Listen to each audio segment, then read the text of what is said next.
2016 itu langsung dibuka sekolah.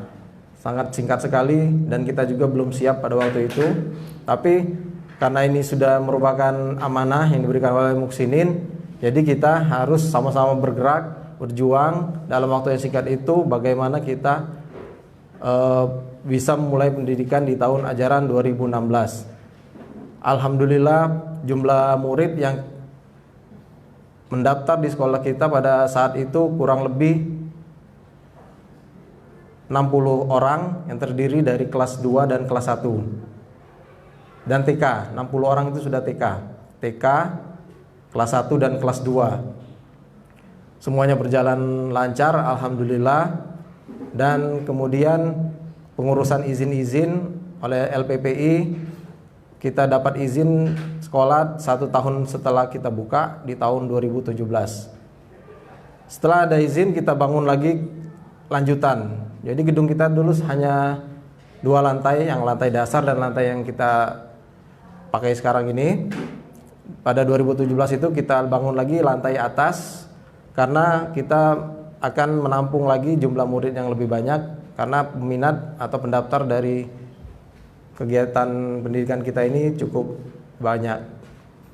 Akhirnya berjalanlah pembangunan dan selesai pembangunan pun ternyata masih kurang gedung ya, Pak Rio ya. Karena kita memang di sini lokasinya terbatas.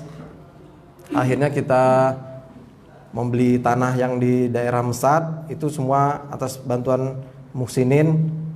Dan qadarullah semuanya berjalan lancar sampai pada hari ini kita insya Allah akan menempati gedung tersebut di tahun ajaran 2020.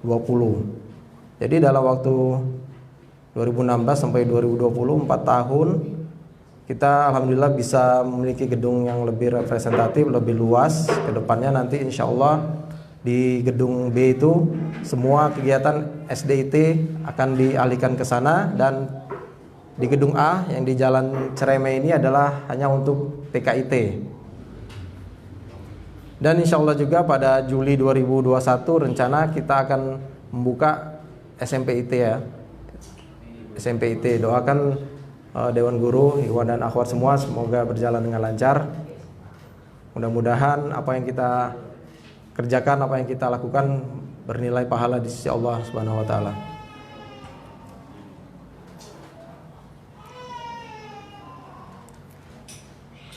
Untuk struktur yayasan ini kita tercatat di Kemenkumham dengan nomor AHU 002424.AH.01.04 tahun 2016. Sebagai pendiri di sini di yayasan ini saya sendiri ditunjuk oleh teman-teman. Kemudian pembina yaitu kakek yang biasa kita panggil kakek atau Pak Fahru Rozi. Kemudian pengawas yaitu Ibu Rama Septiani. Sebagai ketua yayasan Bapak Abdullah Fatoni. Sekretaris yayasan yaitu Bapak Rio Hamad Hatta, dan bendahara Bapak Aman Sutarman. Lembaga dan unit usaha yang ada di kegiatan atau di yayasan kita ini untuk divisi pendidikan, kita ada TKIT Raudatul Jannah Kids dan SDIT Raudatul Jannah. Semuanya itu kita mulai di tahun 2016 dan insya Allah di 2021 kita buka lembaga SMPIT. Kemudian di divisi dakwah ada Linggau Mengaji dan Masjid Raudatul Jannah. Jadi untuk kegiatan Linggau Mengaji ini juga merupakan unit dari Yayasan Raudatul Jannah, di mana semua kegiatan dakwah itu kita percayakan kepada Linggau Mengaji. Juga pada tahun 2020 ini Masjid Raudatul Jannah insya Allah sudah bisa kita pakai pada hari Jumat nanti dan sudah terdaftar di Dewan Masjid Indonesia. Untuk divisi sosial ada BAS, Bantuan Amal Sosial, Linggau Mengaji Humanity Care, yang bergerak di bidang sosial untuk menghimpun bantuan-bantuan dari para muksinin untuk membantu saudara-saudara kita yang membutuhkan, dan juga Linggau Mengaji peduli corona, kemarin kita adakan penggalangan dana dan pembagian sembako. Alhamdulillah semuanya berjalan lancar. Dan juga kita ada divisi kewirausahaan, ada koperasi sekolah yang dulu sempat operasional, mungkin insya Allah nanti di gedung baru akan kita seriuskan lagi manajemennya. Kemudian ada catering sekolah dan antar jemput sekolah. Demikianlah sekilas tentang Yayasan Radotul Jannah, Bapak Ibu sekalian. Karena mungkin ada yang belum kenal ya, bagi guru-guru yang baru, pendiri yayasan atau pengurus-pengurus semuanya, mudah-mudahan kita saling mengenal ya.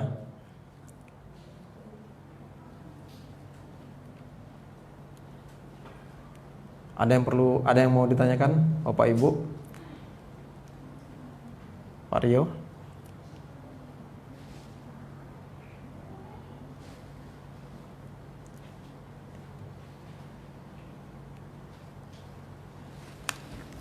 Baiklah, kita masuk ke dalam materi kita, yaitu manajemen yayasan dan sekolah yang efektif.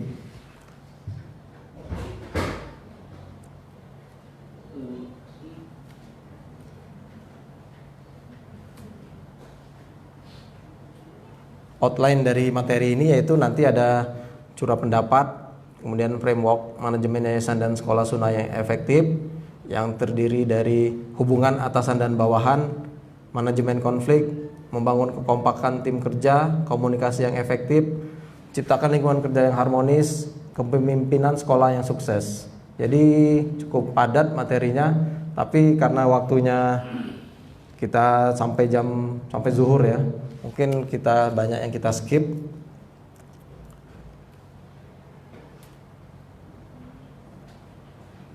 Nah, untuk di awal ini sebelum masuk materi, curah pendapat yaitu sebuah pertanyaan untuk Bapak dan Ibu guru sekalian yang ingin saya sampaikan, yaitu bagaimana karakteristik manajemen yayasan dan sekolah yang efektif menurut Bapak Ibu? Bagaimanakah karakteristik manajemen yayasan dan sekolah yang efektif? Saya minta dari akhwat dan dari ikhwan untuk memberikan tanggapannya tentang karakteristik sekolah ya. Kita di sini sekolah ya. Karakteristik sekolah yang efektif itu ciri-cirinya apa? Mungkin dari ikhwannya dulu. Boleh kasih pendapat?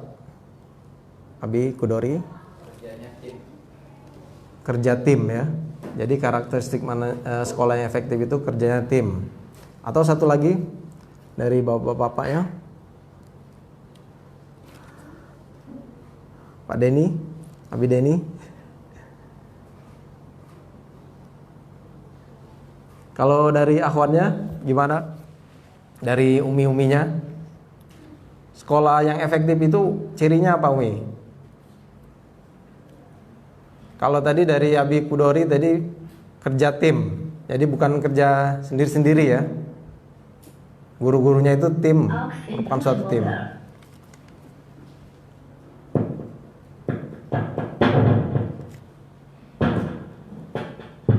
Umi?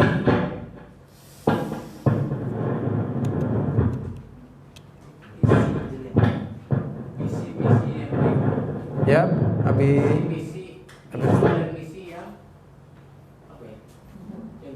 Visi misinya jelas ya. Itu sekolah yang efektif ya. Jadi tadi kerja tim, visi misi jelas. Ada lagi? Ada mic sebelah. Ada mic. Pakai mic dia.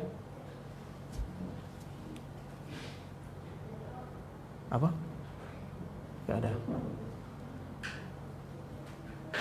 Umiminya ada pendapat? Atau pas? Ya udah. Jadi tadi udah disebut Abi Kudori, kerja tim, dan Abi Restu, visi misi jelas. Jadi sebenarnya sekolah yang efektif itu banyak sekali karakteristiknya ya, mulai dari kerja tim, visi misi jelas, manajemennya jelas ya, gaji gurunya tepat waktu, itu termasuk sekolah efektif ya. kemudian kurikulumnya jelas, semuanya banyak sekali ya. Dan ini penilaiannya tergantung masing-masing individu. Sebagai latar belakang dari materi ini yaitu bahwasanya pada dewasa ini perhatian akan dunia pendidikan itu sangat besar sekali. Apa saja yang diperhatikan di dalam dunia pendidikan itu. Jadi sebagai wali murid atau sebagai orang tua itu yang akan menyekolahkan anak-anaknya itu ke sebuah lembaga, tentulah dia ingin mencari sekolah yang bagus ya, sekolah yang berkualitas. Apa saja itu, yaitu sekolah yang efektif, berkualitas, dan memiliki standar pencapaian sekolah. Jadi memang sekolah ini sudah memiliki standar apa yang ingin dicapai, apa target yang akan didapat atau kompetensi yang akan didapat oleh anak ini jika dia sekolah di suatu lembaga. Seperti di lembaga kita ini Yayasan Raudatul Jannah, kita memiliki target untuk anak-anak memiliki hafalan sebanyak 3 juz ya. Jadi selama 6 tahun itu target kita harus anak-anak dapat hafalan sebanyak 3 juz. Sebenarnya ini sebuah target yang cukup sulit atau cukup mudah bagi Abi dan Umi sekalian? Cukup sulit? Oh, tidak sulit ya. Karena selama 6 tahun ya, dari kelas 1 anak-anak sudah mulai juz 30 ya. Nah, ini merupakan target kita. Target merupakan janji kita kepada wali murid ya. Apabila anak sudah tamat dari lembaga kita namun tidak tercapai target, berarti termasuk sekolah kita ini kurang efektif. Jadi semua ini dikembalikan kepada Umi dan Abi sekalian, bahwasanya kita di sini di sekolah ini adalah sebagai amanah kita kepada wali murid ya, atas apa yang kita targetkan itu. Kemudian kebutuhan dan pertumbuhan yayasan dan sekolah sunnah sangat pesat. Saat ini saja di kota kita di Lubuk Linggau, sekolah sunnah yang terdata pada kami ada kurang lebih untuk SD pada tahun ini sudah 3 dan akan tambah 1 MI. Ya, itu sebuah perkembangan yang pesat karena memang kebutuhan semakin banyak ikhwan dan akhwat yang sudah mengerti akan sunnah ini dan menginginkan anak-anak mereka sekolah di sekolah yang memang betul-betul berlandaskan Al-Quran dan Sunnah. Karena kita di sini sangat memperhatikan hal ini ya. Kemudian kinerja ustadz, apakah di sekolah tersebut atau figur seorang ustadz, apakah di sekolah tersebut memang memiliki figur ustadz atau tidak, itu kembalikan kepada sekolah masing-masing. Kemudian ada juga masalah tentang pengelolaan sekolah atau bisnis. Jadi sekolah kita ini sebenarnya sekolah yang bergerak di bidang pendidikan atau bisnis. Kalau dilihat dari uang pendaftaran saja kita cukup mahal ya. Tapi hal ini sudah melalui rapat yayasan bahwasanya kita menetapkan pembiayaan untuk pendaftaran sekolah itu memperhatikan aspek-aspek tertentu di mana ini memang harus dipenuhi untuk kebutuhan yayasan dan sekolah, baik untuk gaji guru, untuk pembangunan. Dan alhamdulillah untuk pengurus yayasan sendiri yang sekolah anaknya di sini tetap membayar. Jadi kita bukan bisnis, karena kita memang yayasan kita dari Muksinin, tadi di awal saya sebutkan, kita bukan dari dana pribadi, dana seseorang yang ingin menginvestasikan dananya untuk berbisnis di pendidikan, bukan. Karena kita di sini adalah mencari keuntungan di akhirat. Kemudian juga tantangan kita bagaimana untuk membangun dan mengembangkan serta memajukan yayasan dengan tetap konsisten menginternalisasikan dan menjalankan kaidah-kaidah Islam yang mulia ke dalam manajemennya. Jadi ini juga sebuah tantangan bagi kita, bagaimana kita membentuk sebuah lembaga pendidikan, namun kita juga menginternalisasikan atau memasukkan kaidah-kaidah Islam ke dalam lembaga ini, dalam sekolah ini. Jadi kita tidak asal-asalan dalam menentukan sesuatu, harus sesuai dengan kaidah-kaidah Islam yang mulia. Nah, kalau kita lihat tabel prioritas ini di sana kelihatan dari video ya. Umi-umi, ini ada tabel prioritas.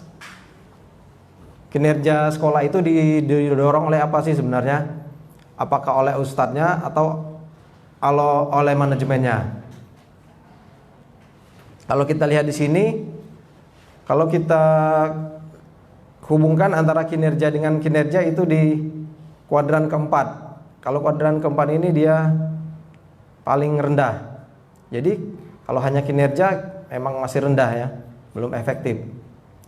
Kalau kita hubungkan kinerja dengan manajemen yang kuat, itu di kuadran 2. Jadi kinerjanya ada, manajemennya kuat.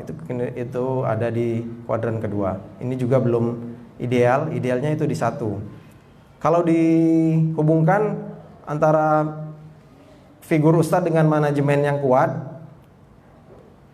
itu sudah ada di kuadran 1. Jadi selain ada sosok atau figur ustadz yang memang memiliki kemampuan dalam pendidikan, juga harus didukung oleh manajemen yang baik.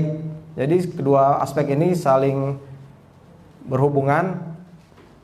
Kalau hanya ada figur ustadz yang baik, yang berilmu, namun manajemennya tidak baik, itu juga bukan sekolah yang efektif ya. Begitu juga kalau manajemennya bagus, rapi, tapi dia tidak ada seorang figur ustadz yang memiliki ilmu, yang menguasai Al-Quran dan Sunnah, itu juga tidak menjadikan sebuah sekolah tersebut jadi sekolah yang efektif. Jadi dua komponen ini harus ada dalam sebuah lembaga.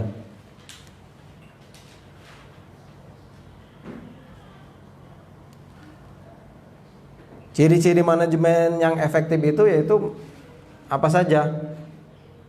Salah satunya yaitu sukses mencapai tujuan-tujuan dan sasaran yang telah ditetapkan. Jadi seperti target kita tadi untuk hafalan anak 3 juz. Sukses ya, kita bisa mewisuda anak pada saat kelas 6 atau kelas berapa dia sudah hafal, sudah punya hafalan. Kemudian hubungan kuat apa yang direncanakan dengan apa yang dikerjakan. Jadi apa yang kita rencanakan, apa yang kita buat di RPP ya, ada ya. Di RPP itu harus hasilnya yang dicapai harus sesuai dengan apa yang kita rencanakan.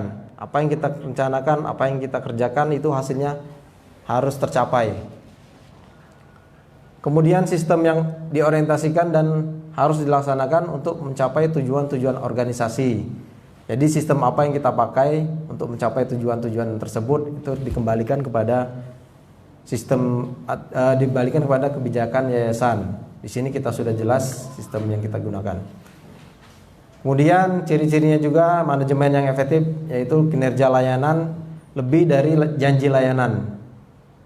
Jadi misalnya kita berjanji anak hafal 3 juz, jangan hanya mengejar target, kalau bisa dapat 5 juz ya. Jadi kinerja yang kita berikan itu melebihi janji dari yang kita sampaikan kepada wali murid ya. Itu merupakan manajemen yang efektif dalam sebuah lembaga pendidikan.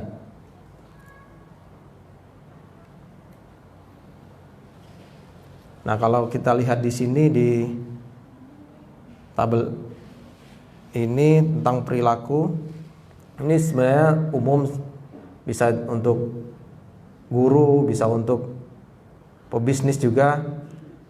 Jadi kepuasan pelanggan, kalau di sekolah pelanggan kita yaitu orang tua dan siswa ya, dihubungkan dengan perilaku pegawai. Pegawai di sini terdiri dari yayasan, guru-guru, juga tenaga administrasi kita. Jadi ada 4 tipe kepuasan ini. Ada yang minimum asal jadi. Jadi pelayanan yang diberikan kepada murid atau kepada wali murid itu asal jadi, sehingga dapat mengecewakan pelanggan dan mengakibatkan pelanggan bisa pergi. Ini berlaku juga di pebisnis ya. Walaupun kita bukan sekolah bisnis, tapi kita tetap menerapkan pola ini. Jangan kita menjadi sekolah yang minimalis. asal jadi, asal anak lulus begitu tanpa dapat apa-apa dari sini. Pelanggan bisa pergi, kecewa dia kan. Kemudian tipe kedua, rata-rata. Rata-rata itu sama saja dengan pesaing, karena kita bukan bersaing secara tidak sehat ya. Kita bersaing secara sehat. Maksud di sini yaitu rata-rata. Jadi apa yang dicapai oleh sekolah lain kita juga bisa capai. Itu rata-rata, sama saja. Kemudian tipe ketiga yaitu terpilih. Artinya yaitu sekolah kita ini sama dengan apa yang diharapkan oleh wali murid. Apa yang wali murid harapkan bisa kita penuhi di sekolah ini. Itu membuat sekolah kita masuk ke tipe ini, terpilih. Namun ada satu lagi yang idealnya, yaitu menakjubkan.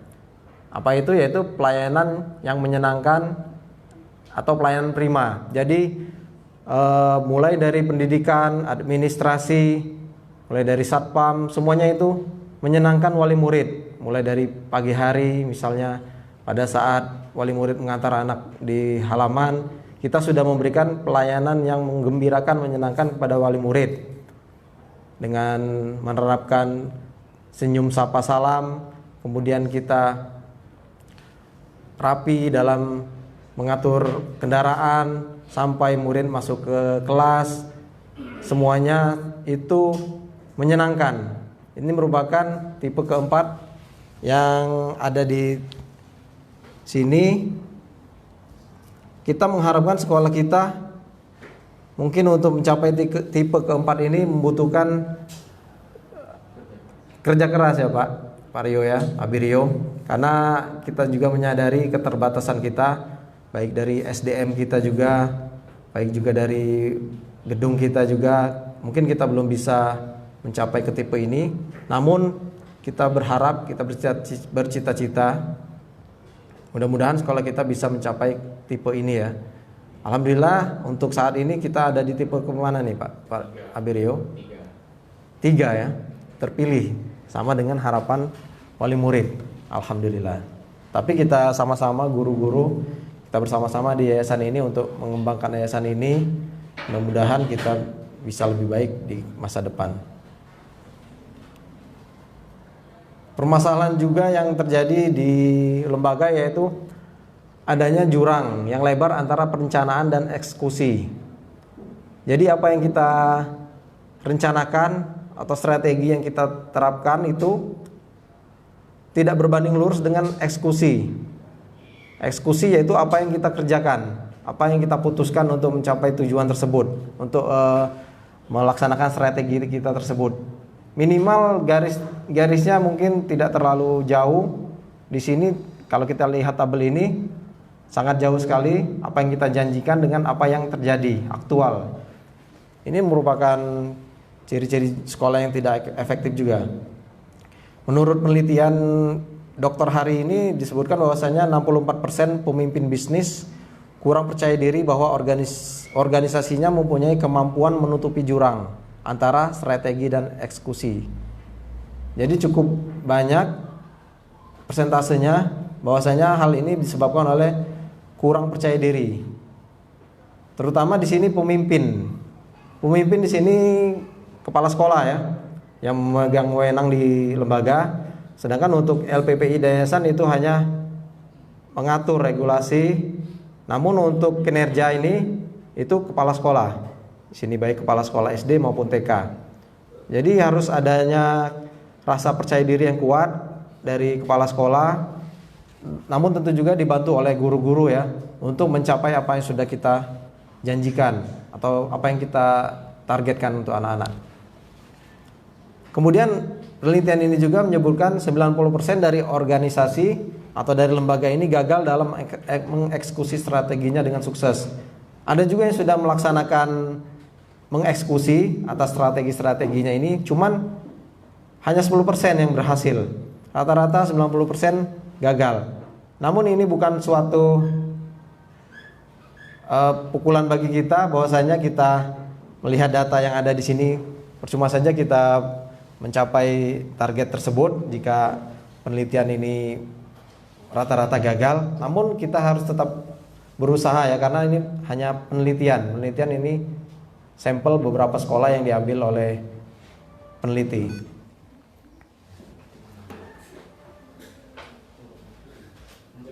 Mati lampu. Kemudian manajemen yang efektif ini ada di 3 lini. Bukan hanya tanggung jawab sekolah saja. Yaitu yayasan juga berkontribusi dalam manajemen yang efektif. Selain kepala sekolah, juga yayasan dan siswa itu sendiri. Untuk target manajemen yang efektif bagi yayasan yaitu sukses manajemen program harian, pekanan, bulanan, semesteran, dan tahunan. Jadi yayasan memiliki program, ada program harian, pekanan, bulanan, dan tahunan. Itu harus sukses, harus tercapai semua. Juga sekolah memiliki target harian, pekanan, bulanan, tahunan. Baik juga anak-anak harus memiliki target tersebut. Sehingga dengan adanya pencapaian dari target-target harian, pekanan, bulanan, semesteran, dan tahunan ini, baik di siswa, baik di sekolah, baik di yayasan, itu akan mencapai tujuan kita. Tujuan dan visi misi sekolah akan tercapai, tujuan dan visi misi yayasan juga tercapai.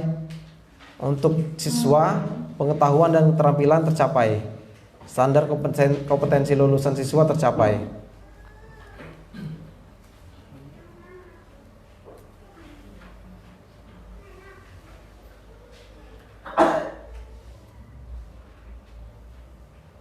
Kita tunggu sebentar.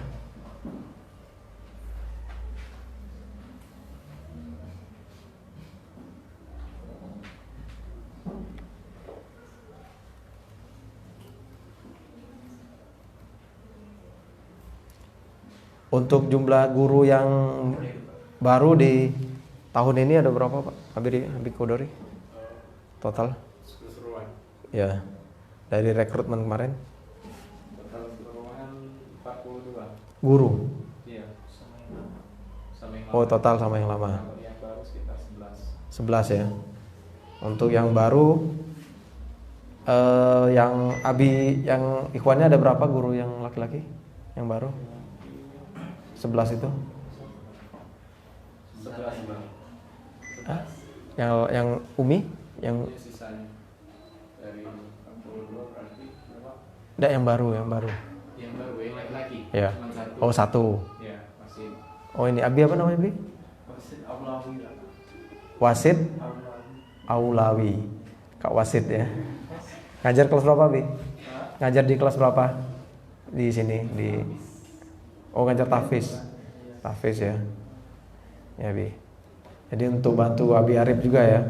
Abi Faisal. Abi Faisal masih tahfiz ya.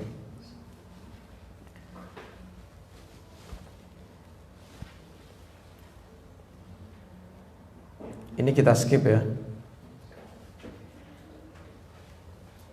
Tadi kita materi tentang manajemen yang efektif baik di sekolah, di yayasan, dan siswa. Intinya manajemen yang efektif itu, terutama manajemen sekolah yang efektif itu, yaitu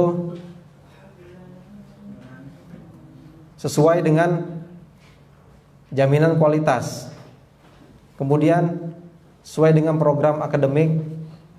Kemudian keuangan sekolah yang baik, manajemen keuangan yang baik, adanya kepemimpinan, adanya kepuasan dari orang tua dan masyarakat, juga lingkungan sekolah yang baik, visi misi serta tujuan yang jelas dan fokus, adanya SOP, dan fokus pada kesuksesan siswa. Itulah manajemen sekolah yang efektif. Namun di lingkup semua komponen tersebut adalah untuk mencari atau meraih, coba Abi, meraih apa? Meraih ridha Allah. Jadi semua yang kita targetkan untuk mencapai sekolah yang efektif itu dilingkari oleh sebuah garis yang menuju kepada meraih ridha Allah. Jadi semuanya harus kita niatkan untuk meraih ridha Allah, ya, Abi, kita tekankan di sini.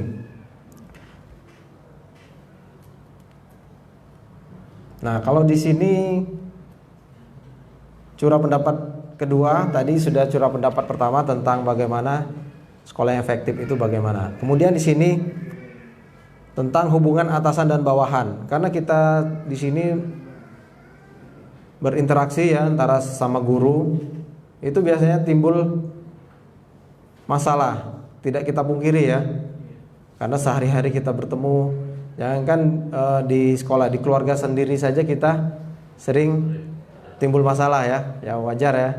Nah, kalau di sekolah kita ingin menanyakan dulu kepada Abi dan Umi semuanya. Kalau Abi jadi bawahan, di sini Abi misalnya Abi jadi bawahan ya. Apa yang Abi atau Umi harapkan dari atasan Abi dan Umi? Misalnya kita sebagai guru, kita pengen atasan kita di sini kepala sekolah ya. Kita pengen kepala sekolah itu seperti apa? Silakan Bi. Yang pertama yang paling perlu itu antara kepala sekolah dan guru itu hubungan harus aktif. Hubungan bagaimana kita akan solid kalau hubungan kita tidak baik. Itu yang pertama. Yang pertama ya. Sebenarnya banyak ini. Harus selaras dengan tadi visi misi gimana gurunya harus. Paling intinya disiplin. Atasan kita itu harus disiplin ya. Bukan ujung-ujungnya disiplinnya. Yang paling pertama hubungan. Hubungan ya. Jadi harus baik. kalau Abi Wasid sebagai guru ya, pingin kepala sekolah yang memiliki hubungan ya, hubungan yang baik kepada guru-gurunya. Jadi kepala sekolah ini tidak otoriter gitu ya, atau memiliki hubungan yang baik lah, akrab seperti itu ya, sehingga kita bisa mencapai bersama-sama tujuan tersebut, tidak kaku gitu ya. Ada lagi, Abi? Capable, compatible, tidak pasif, sama, tidak pasif, aktif, aktif, dan ramah pada bawahan. Hampir restu Pak. Itu dia, kita pengen atasan kita seperti itu ya. Oh ya, jadi kalau dari Abi restu pengen guru yang kompatibel, berkompetisi ya. Jadi kompetisi, kemudian capable, cakap dan aktif. Aktif ya. Ya, intinya di situ ya. Hubungan juga tadi itu ya. Aktif termasuk hubungan ya. Hubungan yang baik, tidak pasif ya. Nah, itu kalau kita sebagai bawahan, kita pengen atasan kita seperti itu. Nah, kalau kita sebagai atasan, kita pengen bawahan kita seperti apa? Ya, kita ke bawah kita pengen bawahan kita seperti apa kalau kita sebagai atasan. Abi Kudori? Kalau lebih pintar daripada kita. Jadi bawahan harus lebih pintar dari kita. Dalam hal akademis, dalam hal apapun. Tidak takut dibodohi bawahan nanti kalau kita pintar. Artinya apa namanya? Oh, memang bawahan lebih aktif daripada kita. Berarti kita gak usah kerja, biar bawahan yang kerja gitu. Sebenarnya enggak juga sih. Enggak juga ya. Sama-sama ya. Bersama-sama aktif untuk mencapai visi misi tadi ya. Ya, karena kalau apa namanya ketika bawahan itu aktif pasti akan ada apa namanya peningkatan ya. Jangan sampai kan dari atasan terus ya. Oh, jadi jangan atasan saja yang aktif, bawahan juga harus aktif ya. Kolaborasi ya. Itu dari Abi Kudori. Sekarang Abi Deni coba. Kalau Abi sebagai atasan, pengen bawahan itu seperti apa? Pengen yang pasti kan nurut maksudnya tuh setiap disuruh tidak banyak menolak. Setiap disuruh tidak banyak menolak. Iya. Lebih berinovasi. Berinovasi ya. Dan kreatif. Kreatif. Ya. Itu ya. Kalau pengantin baru gimana? Pengen seperti apa? Bawahannya disiplin Disiplin. dan segi waktu. Waktu ya. Nah, Abi Faisal, kalau Abi jadi kepala sekolah, pengen guru-guru seperti apa? Ini bawahannya itu ya aktif mencari ilmu agama. Aktif mencari ilmu agama. Supaya Dia selalu menggali ilmunya dan selalu mengedepankan agama, banyak kayak gitu. jadi bawahan itu harus belajar ya, Ya. belajar ilmu agama. Karena ketika kita di ruang lingkup yayasan tentunya banyak sekali ujian kan. Ya betul. Ketika kita bersama-sama kompak dalam mencari ilmu agama, tentunya rasa cinta dan sayang itu semakin bertambah. Masya Allah. Antara kepala sekolah dan bawah. Kekeluargaan jadi ada kekeluargaan di antara guru dan kepala sekolah. Ya. Tidak merasa saya ini disuruh, saya ini ikhlas. Yang pokoknya ikhlas. Ikhlas ya. Jadi bawahan itu harus ikhlas ya. Nah, jadi kita simpulkan di sini dari jawaban-jawaban abi-abinya, mungkin umi-uminya menyimak saja karena kita terhalang dinding ya. Jadi kalau kita sebagai bawahan, kita pengen atasan yang pertama tadi memiliki hubungan, yaitu ramah, tidak sombong, kepada bawahan sering bawa makanan gitu ya. Apa? Care ya, peduli kepada kita, kepada bawahan. Terus juga dari Abi Restu tadi bilang atasan itu harus kompatibel, capable dan aktif. Aktif ya, tidak pasif ya, cekatan gitu ya. Ya itu yang kita harapkan dari seorang kepala sekolah ya. Jadi Abi Umi sini yang menjabat sebagai kepala sekolah, dicatat ya keinginan dari guru-gurunya seperti itu ya. Nah ini menurut survei tadi dari penelitian Dr. Hari tadi, rata-rata bawahan tuh ingin atasannya bagaimana. Yang pertama itu peduli terhadap bawahan, ada tadi ya, care masuk ya. Kemudian memberikan contoh yang baik dan positif, ada juga tadi ya, aktif, memberikan contoh ya. Oh ya, capable lah ya masuk begitu ya. Cakap, bertanggung jawab. Nah ini tadi belum ada jawaban dari Abi, bahwasanya atasan itu harus bertanggung jawab, tidak lepas tangan ya, harus bertanggung jawab. Kemudian mau mengerti dan mendengar terkait dengan pekerjaan. Jadi kepala sekolah itu harus mau mendengar, harus mau menerima, harus mau mengerti. Itu yang terkait dengan pekerjaan kita sebagai guru ya. Kemudian atasan itu tidak langsung menyalahkan bawahan tanpa ada bukti atau tanpa memberikan solusi yang terbaik. Nah, ini susah. Tidak menyalahkan bawahan tanpa bukti ya. Ya. Kemudian langsung turun berkoordinasi dan berkomunikasi dengan bawahan dalam hal pekerjaan. Jadi jika ada pekerjaan dia harus turun langsung ya, tidak hanya main perintah ya, tapi harus turun langsung berkoordinasi, berkomunikasi. Tidak ada jarak. Kemudian memperhatikan hak-hak bawahan dengan baik. Tentunya apa? Misalnya pada saat memang jam itu bukan jam kerja atau memang waktunya libur ya, mungkin atau memang kecuali sudah disepakati sebelumnya ya, itu merupakan hak-hak kita sebagai guru ya.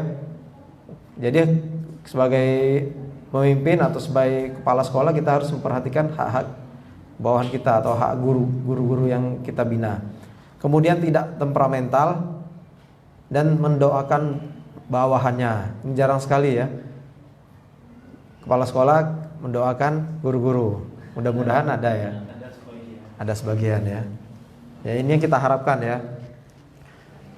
Dan juga untuk jawaban yang kedua yaitu jika kita jadi atasan, kita ingin bawahan itu seperti apa? Kita ini bos misalnya atau kita kepala sekolah ya. Tentu tadi kan bawahan pengen kita sebagai atasan yang baik. Nah juga kita sebagai pemimpin kita pengen bawahan kita seperti apa? Tentunya jujur dan bertanggung jawab. Tadi Abi Kudori hubungan tadi ya.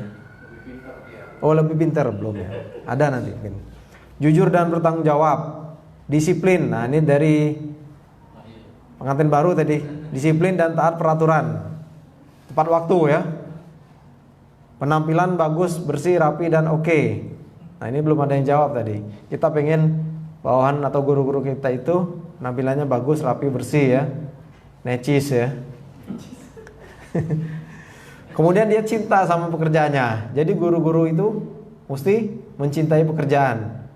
Bukan pelarian ya pekerjaan ini, karena pendidik ini merupakan suatu seni juga ya, seni dalam mendidik. Jadi kita harus mencintai pekerjaan kita sebagai guru. Kemudian guru pandai bersyukur. Bersyukur ya. Dikasih honor, enggak dikasih honor terus tetap bersyukur ya. Bersyukur, pintar dan tidak terlalu banyak dipandu. Nah, ini tadi Abi pintar tadi, Abi Kudori ya. Jadi bawahan kita itu harus pintar. Jadi kita sebagai guru itu harus pintar dan tidak perlu terlalu banyak disuruh. Jadi sudah ngerti ya apa yang diinginkan oleh kepala sekolah, guru sudah ngerti ya. Tidak harus banyak disuruh ya. Itu salah satunya juga dari Abi tadi. Ya, ya betul. Jangan terpaksa ya. Kemudian akur dengan sesama teman sejawat. Nah, ini guru-guru antar guru ya. Harus akur ya, harus kompak. Bagaimana kita bisa mendidik anak-anak kita dengan baik jika kita sebagai guru tidak kompak ya, harus kompak ya. Kemudian apa nih, kita skip nomor 8. Mau dikasih gaji kecil ini relatif ya.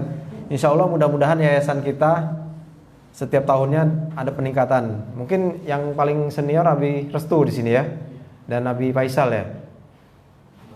Baru ya, Abi Restu gimana? Untuk mukafa'ah gaji di yayasan ada peningkatan setiap tahun ya, karena kita sama-sama, kita juga di yayasan memperhatikan kesejahteraan guru, tapi juga diimbangi dengan kemampuan yayasan ya, untuk memberikan mukafa'ah yang sesuai. Doakan mudah-mudahan sekolah kita terus berkembang dan itu juga bisa menambah mukafa'ah guru-guru juga ya. Kemudian juga menghormati atasan. Kita juga sebagai guru hormat kepada kepala sekolah ya, pada atasan kita. Rajin bekerja dan beribadah, tentu ya. Dan mendoakan atasan. Jadi kita sama-sama mendoakan.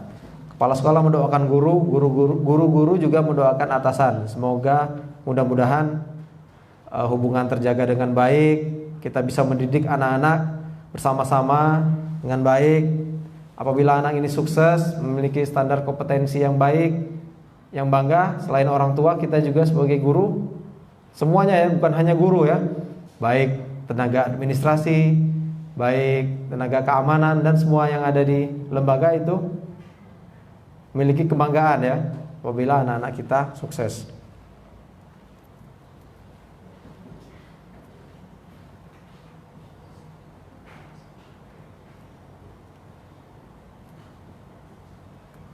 Kemudian di dalam pergaulan sehari-hari antar guru tentu biasanya ada permasalahan ya, ada konflik.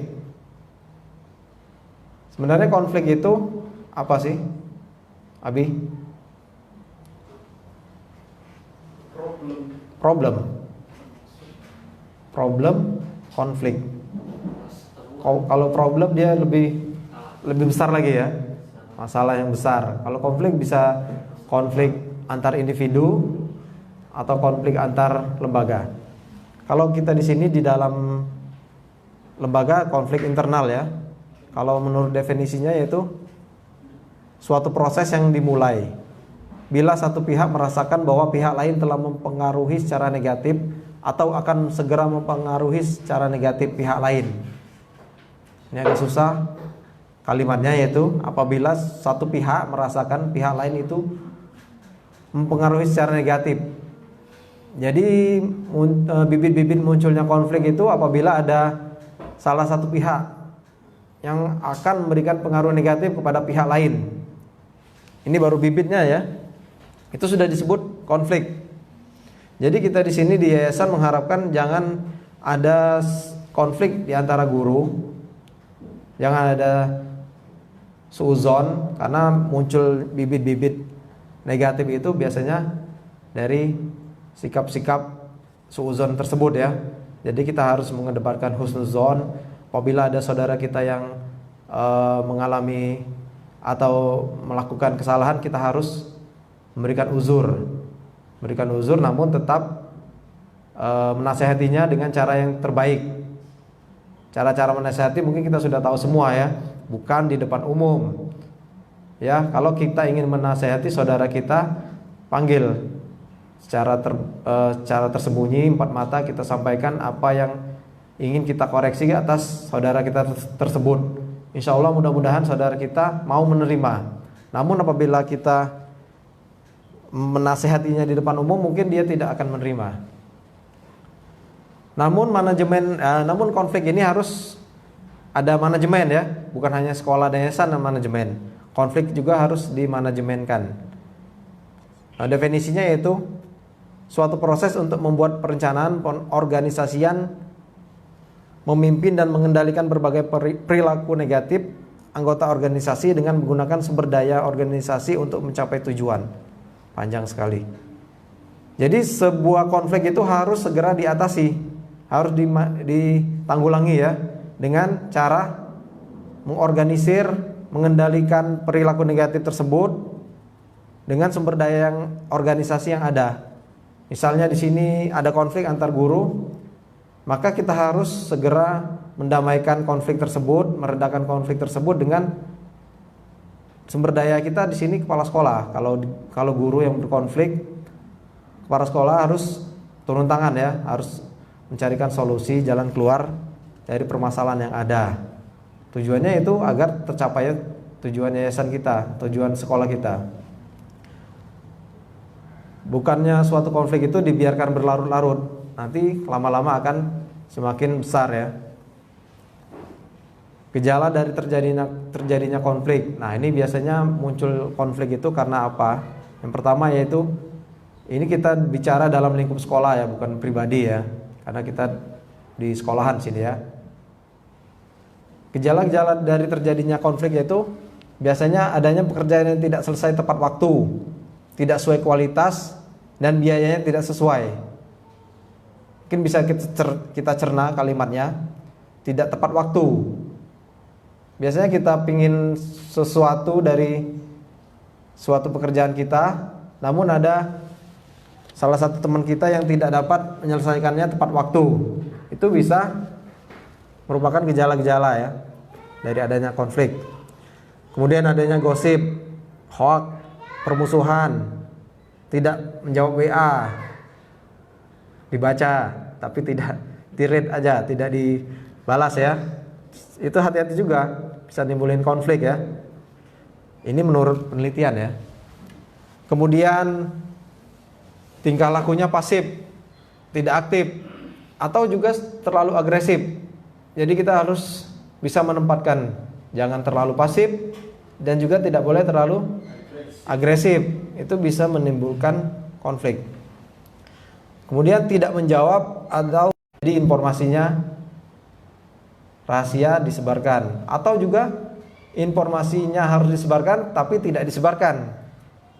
Ada surat atau ada pengumuman dari kepala sekolah atau dari yayasan tapi tidak disebarkan, mungkin karena lupa. Itu kita hindari ya, guru-guru sekalian. Kemudian menunjuk kesalahan orang. Jadi suka mencari-cari kesalahan orang, baper akut, ada juga di sini. Mencaci maki, mencerca, ini tidak boleh ya. Tidak hadir dalam meeting. Nah, itu juga bisa konflik ya, kecuali ada uzur ya, emang sudah izin. Tersangkut perkara hukum dan adanya kekerasan fisik. Nah, ini sudah tingkat tinggi konfliknya, sudah ada kekerasan fisik. Ini adalah variabel-variabel atau faktor-faktor yang mempengaruhi atau menimbulkan konflik ya. Jadi kita bacakan di sini supaya kita menghindari ya. Ya, Abi-abi dan Umi-umi, kita bacakan di sini supaya kita hindari, karena kita ingin kondisi pekerjaan itu yang nyaman kan. Enak nggak kalau kita kerja tapi kita kurang nyaman di dalam lingkungan kita. Bagaimana rasanya? Nanti pas ngajar kurang nyaman. Jadi kalau kita sudah tidak nyaman dengan lingkungan kita, maka tujuan dari sekolah kita itu akan terhambat pencapaiannya ya. Jadi harus ciptakan kenyamanan.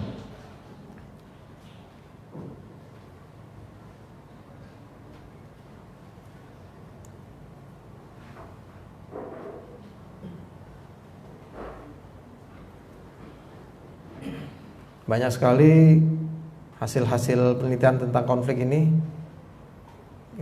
kita skip. Nah, kalau yang ini poin selanjutnya itu membangun kekompakan tim kerja. Tim kerja itu Abi tadi ada yang bilang, Abi Kudori tadi, tim ya, kerja tim. Definisinya itu proses bekerja secara kolaboratif dalam sebuah kelompok orang dalam rangka meraih sebuah tujuan. Jadi bukan per individu ya, ini kita bicara dalam lingkup kelompok, tim ya, namanya saja sudah tim.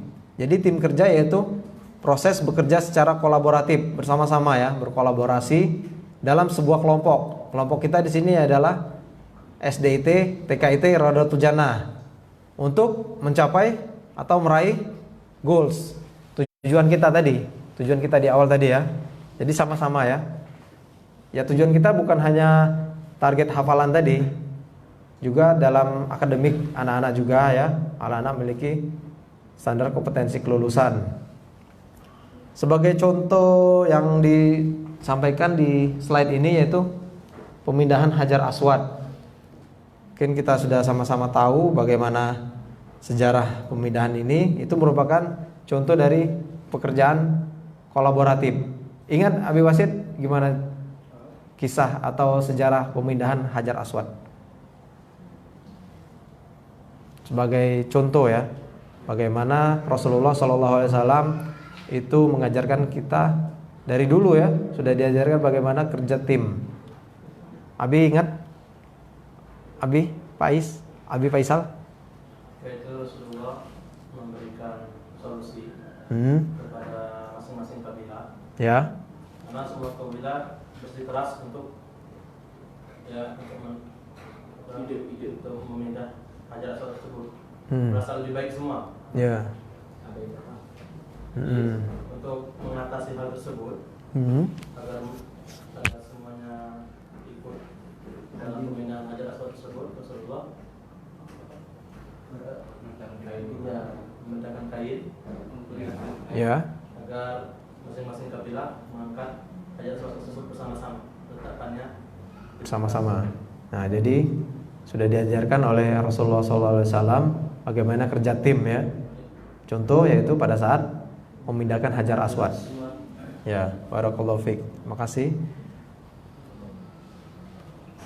Ini membangun kekompakan tim ini sebenarnya sulit, mudah-mudah sulit atau sulit-sulit mudah. Abi Rio yang sudah pengalaman membangun kekompakan tim kerja. Susah mudah atau mudah tapi susah? Mudah tapi susah. Ya sebenarnya kalau kekompakan di dalam bersenang-senang kita biasanya mudah ya. Sama-sama jalan-jalan kan mudah kan? Cepat. Tapi kalau membangun kekompakan tim kerja, ini dalam hal kerja, ini memang agak susah ya. Karena kita harus bertanggung jawab dengan pekerjaan kita masing-masing. Tapi dalam lingkup sekolah. Jadi dalam lingkup organisasi ya. Karena banyak sekali efektif teamwork ini, poin-poin dari slide di sini memperlihatkan bagaimana tim kerja itu harus dibangun sehingga dapat tercapainya tujuan. Salah satunya yaitu pemilihan anggota yang tepat. Dalam membangun kekompakan tim kerja itu pada saat rekrutmen itu juga berpengaruh, yaitu pada saat penerimaan guru. Kalau guru yang terpilih itu tidak tepat, maka akan susah dalam bangun kekompakan ya. Benar Abi Wasid, guru yang baru. Kira-kira Abi Wasid terpilih sebagai guru, apa yang membuat pihak yayasan memilih Abi sebagai guru? Kalau terima tauhidah itu prinsip internal pribadi. Tapi yang jelas kita Komitmen ya, itu ya. supaya bisa membantu untuk kedepannya Ke depan. lebih baik lagi. Ya. Jadi untuk mencapai kekompakan tim kerja, yang pertama yaitu anggota yang terpilih harus tepat. Kemudian goal settingnya harus smart. Jadi tujuannya itu harus efektif ya, harus bagus. Bukan tujuan yang maksudnya terlalu muluk-muluk. Misalnya anak hafal 30 juz. Kira-kira Abi Restu bisa 6 tahun 30 juz. Kalau hanya sekolahnya seperti sekarang, pagi hafalan sulit ya. Nah, itu salah satu target kita tadi 3 juz. Kita menentukan 3 juz itu berdasarkan kemampuan kita ya. Jadi tujuan yang kita capai itu tidak muluk-muluk.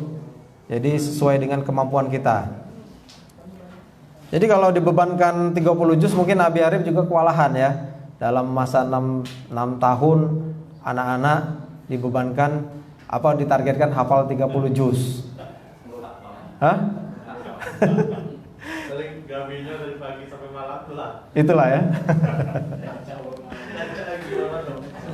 Nah, itu salah satu ini juga yang mempengaruhi kekompakan tim. Kemudian tentukan peran yang jelas. Jadi masing-masing guru memiliki peran ya. Ada yang guru tahfiz, ada yang guru dinia, ada yang guru olahraga, ya, ada guru mata pelajaran, ada wali kelas ya. Nah, itu harus memiliki peran yang jelas masing-masing guru. Kemudian untuk membangun kekompakan tim kerja harus dibangun suasana kerjasama. Jadi ini tadi yang kita ceritakan dari tadi, adanya suasana yang kondusif, bukan suasana yang mencekam ya. Ada sekolah-sekolah yang sesama guru tidak harmonis sehingga guru-guru tidak bisa mengajar dengan baik. Kalau tidak mengajar dengan baik tidak dapat mencapai target tadi ya. Kemudian kita bangun keutuhan, kita jaga keutuhan dan terus bertawakal untuk mencapai kekompakan. Kita harus kompak di sini ya.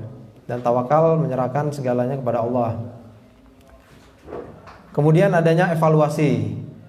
Jadi evaluasi akhir harus ada di dalam setiap pembelajaran. Ya, Abi. Biasanya ada rapat guru-guru setiap berapa? Per bulan atau per minggu? Setahun sekali. Ini merupakan komponen yang tidak terpenuhi ya di dalam membangun kekompakan tim kerja jika kita tidak ada evaluasi ya. Karena selain kita evaluasi, kita juga harus di sini kita promosikan dan rayakan kesuksesan. Nah, ini tanggung jawab Abi Rio nih. Jika kita sudah mencapai target kita, guru-guru sudah bekerja sama dengan baik, anak-anak tercapai target, kemudian kita kompak, suasananya kerjanya nyaman, ada evaluasi, perlu adanya merayakan kesuksesan. Ya, kenaikan gaji, jalan-jalan. Belum pernah jalan-jalan? Belum nih agenda kan? Corona. Padang aja di Padang. Dulu zaman Abijon dulu pernah diagendakan untuk jalan-jalan ke Padang pada bulan Maret. Padang Sumatera Barat. Qadarullah Maret sudah corona. Tahun ini seharusnya gitu. Ya. Insya Allah ya mudah-mudahan. Tapi tercapai dulu targetnya. Apa sih targetnya Abi Rio? Kalau jalan-jalan harus apa? Memenuhi standar kelulusan. SKL tadi ya. Untuk melihat standar kelulusan tadi dilihat dari mana? Evaluasi belajar.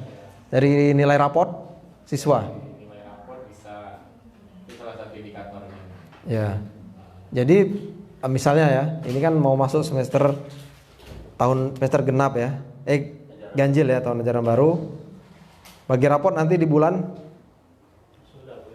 untuk tahun ini Desember. Nah, target kita apa, Abi? Pada evaluasi hasil belajar di Desember nanti. Anak-anak target umum aja, target umum. Sehingga kita bisa memberikan reward dan merayakan suksesan tim tadi. Desember jalan-jalan. Kelas 1 bisa baca tulis. Ya, apalagi? Hafalan kelas 1? Hafalan sampai surat Tuhan. Itu semester 1 tapi baru semester 1 bukan sampai kelas 2, sampai Desember. Semester 1 ya. Ah. Sampai atas satu. Jadi kelas 1 sampai atakasur, hafal, mungkin ya. Kemudian apa lagi? Kita tentukan sendiri targetnya ya. Material dapat sekolah lagi. Nah, jadi kalau kita tercapai target-target tersebut, tidak ada salahnya kita merayakan kesuksesan. Merayakan gitu lah. Ya, dalam bentuk apapun, misalnya jalan-jalan, makan-makan dan lain-lain ya. Jadi rewardnya buat tahun depan nanti itu. Ya, insya Allah. Ya. Ya, mudah-mudahan. Kalau ini ada gambar ini, mungkin Nabi bisa baca, bisa mengartikan gambarnya. Ayo Bi, Umi kelihatan nggak gambarnya? Kelihatan nih. Diam deh, diam. Nih kelihatan nih gambar. Nah, kelihatan ya. Bi, beda ini deh, beda ini. Gambar tuh apa artinya? Artinya apa? Artinya. Ya.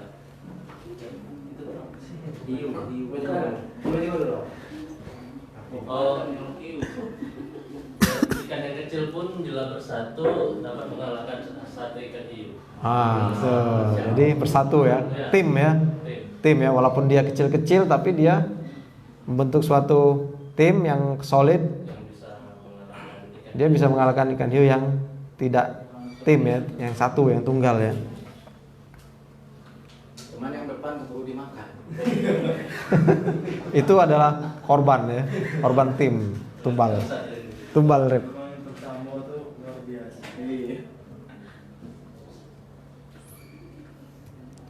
Next kita masuk selanjutnya materi tadi tim, sekarang komunikasi yang efektif. Masih berapa menit lagi Bi? Masih lama ya? Ini materinya masih banyak. Komunikasi mungkin sudah paham ya? Apalagi WA ada suka ada. Tidak apa-apa itu bahas nih. Tidak apa-apa. Komunikasi itu. Sudah refresh saja ya.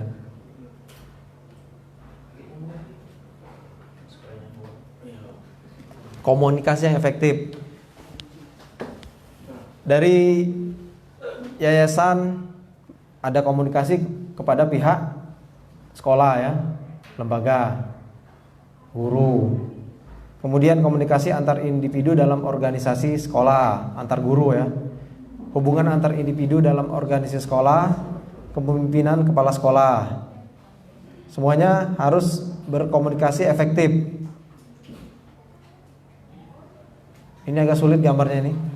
Mungkin Nabi Yarib, kalau komunikasi efektif itu yang sering kita baca yaitu berkomunikasi tidak mubazir ya. Komunikasinya itu tepat, jelas, apa yang ingin disampaikan itu pesan yang ingin disampaikan itu tercapai dan penerima pesan itu mengerti apa yang disampaikan atau isi pesan tersebut. Ya. Jadi ada penyampai pesan, ada penerima pesan, ada pesan. Abi Arif pesan buku fikih jilid 2 10 buku. Abi Arif berikan 5 buku. Pesannya nyampai enggak? Pesannya sampai. Tapi tidak pas. Nah, mungkin di sini antara yayasan dengan sekolah juga harus ada komunikasi ya. Jadi Abi-Abi boleh menyampaikan aspirasinya kepada pihak yayasan. Di sini ada Abi Rio, apa-apa yang jadi unek-unek Abi dan Umi sampaikan. Nanti di yayasan, nanti Abi Rio akan menyampaikan ke yayasan. Nanti di yayasan akan dirapatkan atau dibahas sehingga didapatkan keputusan apa yang akan diputuskan dari atau apa yang sebagai jawaban dari pertanyaan atau aspirasi tersebut. Juga kepada wali murid, guru juga harus ada komunikasi, ya. Misalnya rutin memberikan perkembangan anak, kemajuan perkembangan anak ya, melalui grup WA masing-masing kelas ada kan. Biasanya kan kita apalagi di zaman sekarang, pada saat pandemi kemarin kita sudah aktif ya menggunakan media WhatsApp ya untuk menyampaikan pelajaran, baik untuk memberikan tugas-tugas dan memberikan pesan kepada wali murid tentang kegiatan anak-anak ya. Sudah ya, sudah berjalan ya.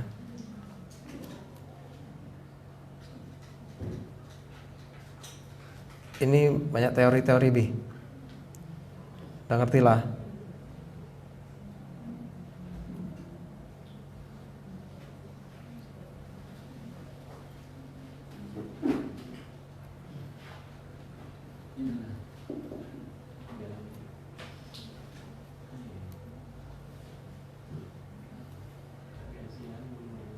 Sering juga tuh, Ah ya, silakan. kalau dalam komunikasi itu guru tuh kadang tuh punya kendala dalam menyampaikan ide, apa dia agak takut-takut. Jadi takut salah kan. Ya. Oke. Aku tidak nyena, bisa mano kan. Ya. Jadi apa kalau dia punya macam kreativitas kan dia tidak berani mengungkapkan. Nah, itu cara dulu. Jadi pertanyaan dari Abi Arif, bagaimana jika guru memiliki ide atau gagasan untuk berinovasi ya di dalam pendidikan, tapi guru ini takut untuk menyampaikan karena takut tidak diterima. Mungkin kalau di sini kita ada LPPI. Sebenarnya apa yang kita takutkan dari Pak Rio? Apakah Pak Rio seorang otoriter, suka marah-marah? Kalau mencari uang, sama motong gaji. Jadi mungkin kalau kita mungkin yang susah tuh uminya mungkin ya. Karena kita ada jarak ya. Mungkin bisa lewat, kalau memang ada ide atau gagasan bisa kita tuliskan. Kita tuangkan di dalam tulisan atau makalah singkat apa yang ingin kita programkan atau ide-ide kita itu, sebutkan tujuannya apa, bagaimana ide itu bisa dijalankan, apa keuntungan dari ide-ide tersebut ya. Tujuan yang tercapai apabila ide ini kita jalankan. Insya Allah kalau memang ada konsep seperti itu, kalau memang bagus dan memang bisa kita jalankan, apa salahnya kita kembangkan ide-ide tersebut. Atau sudah ada contoh Abi Arif, ide-ide yang Abi sampaikan itu. Coba Abi Arif ingat selama mengajar di sini, ide atau gagasan yang Abi Arif cetuskan itu sampai sekarang dilaksanakan dan disetujui oleh pihak yayasan.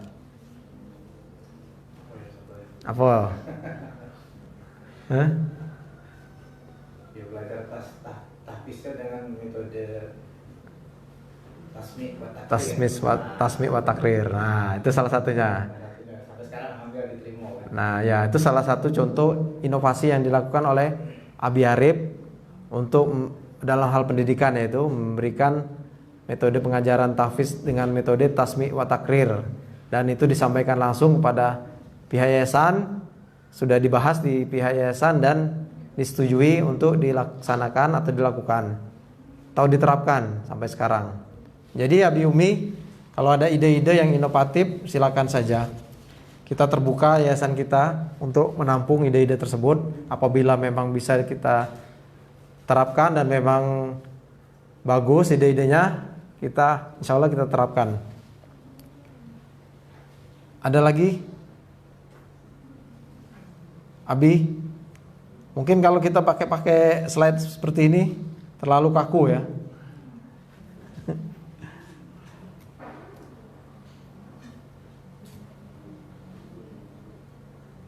Merubah karakter itu tuh gimana Pak? Merubah karakter pekerja menjadi karakter pemilik, itu sering Anda pikirkan. Bagaimana? Kami ini kecenderungan kami ini punya karakter pekerja. Ya. Jadi apa yang kami dapat itu yang kami gawekan. Nah kami kurang bersemangat untuk mengerjakan hal-hal yang lain, walaupun itu mungkin punya dampak positif lah bagi lembaga kan. Cuma kayak pegawai aku, Ya. dan aku tidak dapat itu kan reward dari situ, jadi aku tidak bisa ngawinnya. Jadi kira-kira seperti apa lah? Ya, jadi Abi Arif nanya lagi nih. Bagaimana mengubah karakter dari karakter pekerja dari karakter pemilik? Ya. Karena kalau kita punya karakter pemilik, rasa memiliki maksudnya ya. Ya, kalau kita punya karakter rasa memiliki, tentunya kita tanggung jawabnya penuh ya atas lembaga ini ya. Lain dengan kita, aku cuma seorang pekerja yang digaji, atau saya mengerjakan apa yang ditugaskan kepada saya saja. Jika ada hal-hal yang memang bukan wewenang atau bukan tanggung jawab, agak susah untuk ikut membantu gitu ya. Di sini ada Bi, ada tadi. Kita naik lagi ke atas. Biar tadi pergi izin tadi, tapi belum kita bahas tadi memang. Saya skip. Nah ini rasa kepemilikan. Memang dibutuhkan ternyata rasa kepemilikan itu. Jadi harus pertanyakan bagaimana mengubah tipe pekerja menjadi rasa memiliki. Mungkin dikembalikan kepada pribadi kita masing-masing ya. Kalau kepemilikan itu, kalau kita rasa memiliki itu memang agak beda dengan kita hanya sebagai pekerja ya. Jadi ini agak sulit memang Abi menanamkan rasa memiliki ini. Mungkin ada yang tahu jawabannya? Mungkin ya. Ya, apa? Abi? Diberikan tanggung jawab yang lebih. Padahal dia memiliki karakter pekerja tapi diberikan tanggung jawab lebih. Kalau diberikan tanggung jawab lebih kan dia akan berusaha semaksimal mungkin untuk Mungkin bahasa itu lebih banyak melibatkan si dia. Mau gitu ya. Lebih banyak dilibatkan dalam kegiatan sekolah agar memiliki rasa punya rasa memiliki ya. Bukan hanya sekadar ngajar aja ya. Tapi kalau pelibatan itu mengganggu jam atau mengganggu waktu kita gimana, Bi? Kita pengen ya terlibat banyak di sekolahan, tapi memang waktu yang tidak memungkinkan. Tambah lagi diajak momen-momen untuk kebersamaan. Contoh Kebersamaan. mungkin seperti tadi kan makan-makan ataupun jalan-jalan gitu. Yeah. Mungkin dengan hal itu rasa kekeluargaan itu kan akan muncul. Acaknya nanti. Yeah. Akhirnya sering ketemu, kemudian senang juga kan. Mungkin di situ rasa memiliki itu ada. Jadi malu juga ya kalau sudah diajak makan terus, pas diajak gotong royong nggak hadir kan malu. Ini balik lagi ada makanan. Nah, Biryo harus sering-sering Biryo. Sering aja guru-guru. Tanaman guru pribadi. Bulan ini guru siapa? Guru siapa? Pas gajian kan. Kalau saya jadi Ada yang lain? Bi? Curah pendapat aja Bi. Iya. Ya. Iya, spontan aja. Apa masalah yang kita hadapi? Bi Faisal mau ngomong kayaknya. Ya, Ya Bi. tadi itu ya, di atas segalanya, ridho Allah di atas segalanya. Jadi Ya. ketika kita kerja di sini dengan niat ridho Allah di atas segalanya, insya Allah ya rasa memilih itu akan timbul. Apalagi kan kita fokus ke dakwah sunnah. Ya. Kita ingin dakwah kita ini diterima oleh masyarakat. Tentunya dengan upaya yang kita lakukan, kalau niatnya sudah benar, insya Allah Allah akan tolong dia. Niat ya. Nambah lagi ya bisa. Tambah lagi apanya? Jangan tahu lagi deh. Hah? Batas hidup ya. Jadi meraih ridha Allah lagi ya. Niat ya. Belum Bi, baru jam 11. 11 habis ya. 11.45. Ya lah kalau memang Birio, tanya Birio dulu nih. Lanjut. Habis ya? Habis waktu. Masih banyak. 12 pas. Tadi kan agak molor sedikit waktu. Oh, 12 pas. 15 menit lagi loh. Oh ya, mungkin sebenarnya saya di sini bukan sebagai seorang guru. Tapi berani-berani ngajari guru. Tapi kan judulnya kan manajemen yayasan dan sekolah, bukan masalah pendidikannya ya. Kalau pendidikan di sini ada Abi Kudori, ada Abi Faisal, Abi Arif, Abi Deni, orang pendidikan semua mungkin lebih paham ya. Kalau manajemen mungkin memang bukan bidang saya juga. Lagi-lagi bukan bidang. Kalau saya sendiri di bidang kesehatan. Itu di kartu SPP ada tabel sebelahnya itu pemeriksaan status gizi ya. Setiap bulan tapi tidak dilakukan. Ada nama saya di bawah situ tapi kosong tabelnya. Lama tanggal. Hah? Enggak, maksudnya setiap bulan ada penimbangan itu. Penimbangan berat badan, tinggi badan anak setiap bulan dilakukan oleh guru. Kalau pada awal-awal dulu memang dilakukan dilakukan sendiri, tapi mungkin jumlah murid semakin bertambah. Apa perlu diadakan pelatihan lagi, Bi? Abirio. Kayak kemarin kan dikasih pelatihan untuk guru-guru untuk mengukur status gizi anak. Setiap tahun itu kan gurunya ada yang pindah, ada yang ganti. Nah, sebenarnya mudah sekali. Setiap bulan pada saat tanggal 1 sampai tanggal 5 kan sudah diadakan alat mengukur tinggi badan dan berat badan ya di sekolah ya. Itu tidak digunakan ya? Hah? Sesekali digunakan. Kalau sebelum corona kemarin pakai. Ada ya? Ada. Datanya? Setiap kali kelas. Setiap kelas punya atau satu dipakai semua kelas? Satu gantian. Pak. Oh gantian ya, bisa, gak apa-apa. Cuma semester yang luar kemarin enggak karena corona kemarin kan. Jadi enggak sempat untuk. Tidak sempat ya. Ya itu kalau bisa di semester di tahun ajaran 2020 ini ada sedikit, tapi nggak usah pelatihan bisa sebenarnya. Tinggal pencatatan aja, dicatat. Pemeriksaan tertulis di kartu SPP. Di raport. Oh, di raport. Di raport ya. Di raport ya. Semester 1 kemarin di raport ada. Nanti kedepannya di kartu SPP Yang kedua. Ya karena kalau di kartu SPP kan tiap bulan. Itu salah satu indikator sekolahnya efektif juga. Kita bikin tabel tapi tidak diisi. Ya kepada anak kan. Karena orang tua juga kalau ada tabel itu mungkin dia bisa melihat, oh anak aku ini sudah baik status gizinya, berarti harus dipertahankan. Atau memang kurus, berarti kan ada dasar ya untuk anak itu untuk diberikan intervensi. Kalau memang berat badannya rendah harus ada perhatian dari guru-guru. Kan kita ada program makan tambahan masih Pak Abirio? Masih diagendakan kan? Nah itu saya harapkan di tahun 2020 ini kita pakai lagi.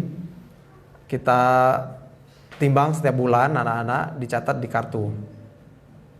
Salah satu indikator juga sih sebenarnya. Dari janji. Kalau tidak salah di visi misi TK ada. Kalau di SD memang tidak tercantum Bi ya. Kalau di TK ada memantau status gizi anak setiap bulan, visi misinya, misinya. Sekarang malah tambah lengkap alatnya. Ada alat yang khusus guru. Kalau 80 cak mana tuh, Pak? Apa Bi? Tanpa kurus naik kelas tanpa kurus. Ya kalau memang ada anak-anak yang bermasalah dengan status gizinya, kita adakan konseling. Misalnya ada anak kelas berapa anak yang memang kita pantau perkembangan berat badannya rendah, status gizinya kurang atau buruk, nanti kita konseling wali muridnya. Kita panggil orang tua dalam satu waktu, kita panggil, nanti akan diberikan edukasi kepada orang tua tersebut bagaimana cara memberikan makanan kepada anak, karena makanan atau status gizi juga mempengaruhi anak dalam belajar ya, cerdasan juga ya. Dalam menyerap pelajaran. Iya, dalam menyerap materi pelajaran. Bisa Bi, tahun ini ya. Tanggung jawab wali kelas sebenarnya ya. Wali kelas masing-masing ya. Untuk itu ya. Pokoknya dicatat, nanti diserahkan kepada Abi Muslimin nanti. Kan Abi Muslimin di ADM kan akan menyalin data tersebut ke kartu. Low battery. Please charge. Itu aja Bi.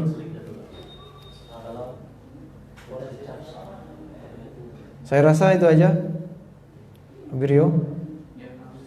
Saya kembalikan kepada MC Berep. Oh ya, saya akhiri dulu. Mohon maaf atas segala kesalahan. Subhanakallahumma wa bihamdika asyhadu an la ilaha illa anta astaghfiruka wa atubu ilaik. Assalamualaikum warahmatullahi wabarakatuh. Waalaikumsalam.